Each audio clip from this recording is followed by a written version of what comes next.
Hola a tots i totes, anem a veure ara els òxids dels no metalls dintre de la formulació inorgànica i anem a tractar la nomenclatura sistemàtica. Ja sabeu que tot això marca una sèrie de normes que venen donades per la IUPAC a partir del 2005. La IUPAC és un organisme internacional, és la Unió Internacional de Química Pura i Aplicada. He posat així també els nombres d'oxidació i valències dels no metalls que tenim així. Després veurem també que no se m'oblida els halurs d'oxigen, ja explicaré després què són. Tenim les valències, els nombres d'oxidació dels no metalls. També és veritat que he posat, és una aproximació, estem a tercer d'ESO i n'hi ha coses que no seran exactament així, però en primera aproximació a tercer sí que val la pena fer-lo d'aquesta manera. Tindrem com a nombres d'oxidació 1, 3, 5, 7, fluor, clor, brom, iode, 2, 4, 6, oxigen, sofre, seleni, teluri, 3, 5, nitrogen, fòsfor, arsènic, antimoni, bismut, 2, 4, carboni, silici. No és tot exactament així, perquè el fluor sols té valència, nombre d'oxidació menys 1, l'oxigen té menys 2, el nitrogen té diferents, el fòsfor. Hi ha coses que tractarem en successius cursos, però per tercer d'ESO ens val explicar d'aquesta manera, encara que no siga tot el més correcte possible, però sí que ens servirà. Anem a tractar ara la nomenclatura sistemàtica dels òxids dels no metalls i aquesta nomenclatura en realitat més endavant en altres cursos veurem que es diu nomenclatura de composició amb prefixos multiplicadors, però per a tercer d'ESO podem considerar nomenclatura sistemàtica i es basa en els prefixos multiplicadors, mono, di, tri, tetra, que és 4, penta, 5, així successivament. Ja hem vist els òxids dels metalls, es fa de la mateixa manera, he posat mono, en asterisc, ja he tachat perquè veurem que realment mono no s'utilitza, és superflu utilitzar mono, si no cal no l'haurem d'utilitzar. És a dir, que ara en els exemples ho repassem també. Ens diuen, per exemple, N2 o 3, ho farem com en els òxids dels metalls, mirem un 3, vegem un 3 i és triòxid, oxigen, òxid, triòxid de dinitrogen, Vegem SO3, triòxid de sofre. Vegem SiO2, aleshores serà diòxid de silici. I si vegem AS2O5 serà pentaòxid de diarsènic. SO3 seria triòxid de sofre. SO2, diòxid de sofre. I SO, si recordeu dels òxids dels metalls, de vegades, quan tenim sols un oxigen, posat en asterisc mono, perquè normalment és superflu el mono. Si podem evitar posar-lo, no el posem, no cal. Però de vegades es pot posar, no passa res tampoc. Aleshores, el SO seria òxid de sofre, mai òxid de monosofre. Òxid de sofre, o també podria monòxid de sofre. Però recordeu, aquesta que vegem és la que directament ens diu, perquè és un òxid de sofre, estem mirant ahí òxid de sofre, igual que ahí diòxid de sofre, triòxid de sofre, en el cas del CO2, diòxid de carboni. I ara tornem a tindre, en el cas del CO, que podem dir, tal com vegem, òxid de carboni,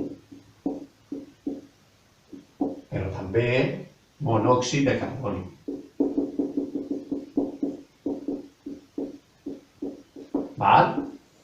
Recomano aquesta perquè és la de més fàcil lectura. CO, òxid de carboni, però se sol utilitzar moltíssim monòxid de carboni.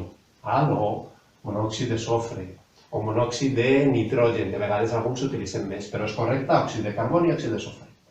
Abans ens donaven la fórmula i havíem d'averiguar el nom. Ara estem al cas contrari, ens donen el nom i hem d'averiguar la fórmula.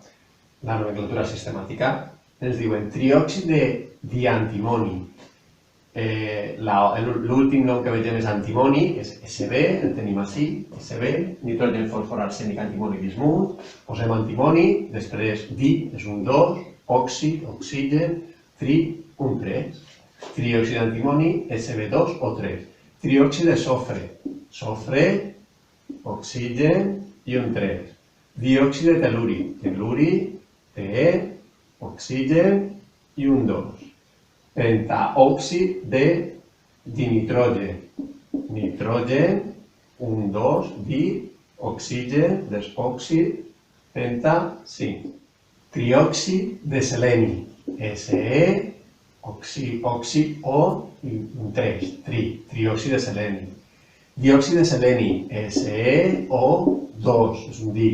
Monòxid de seleni, és el mateix que si ens haguem dit òxid de seleni, però han optat per dir monòxid de seleni, doncs SeO.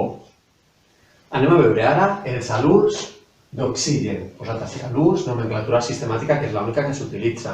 Mireu, quan l'oxigen s'enllaça, forma un enllaç amb un element no metàl·lic del grup 17, que és el grup dels halògens, són el fluor, clor, brom, iode i algun més. Si això fos la taula periòdica, ahí estarien els gasos nobles i la columna d'abans, és la 17, estan els halògens, fluor, clor, brom, iode. Amb aquests elements l'oxigen no forma òxid, sinó forma halurs d'oxigen i s'escriu el primer element abans del fluor, abans del clor, abans del brom, del iode, s'escriu primer oxigen. Ara es vegem. Abans teníem, per exemple, CO2, diòxid de carboni. Sempre començàvem per al final. Triòxid de sofre. Ara serà el mateix, però els halurs no tenen la mateixa terminació que abans que tenen òxids. Aquest serà difluorur d'oxigen. Acabaran en ur, tots els halògens. Aquest serà diclorur d'oxigen. O3L2 serà diclorur de trioxigen. Tots en ur. I l'últim seria dibromur de pentaoxigen. Ara ens donen el nom i hem de saber la fórmula. Vegem dibromur de pentaoxigen. Vegem oxigen, l'últim element que vegem, oxigen, posem O, penta, és un 5, bromur, brom, di un 2. O 5Br2 és el dibromur de pentaoxigen. Diodur de octaoxigen, oxigen, un 7, el iode i un di. Diclorur de trioxigen, oxigen, un 3, el clor i un 2. Espero que l'hàgiu entès. Fins així hem vist els òxids dels no metalls, de la nomenclatura sistemàtica, i els halurs d'oxigen. Ens veiem en els següents problemes.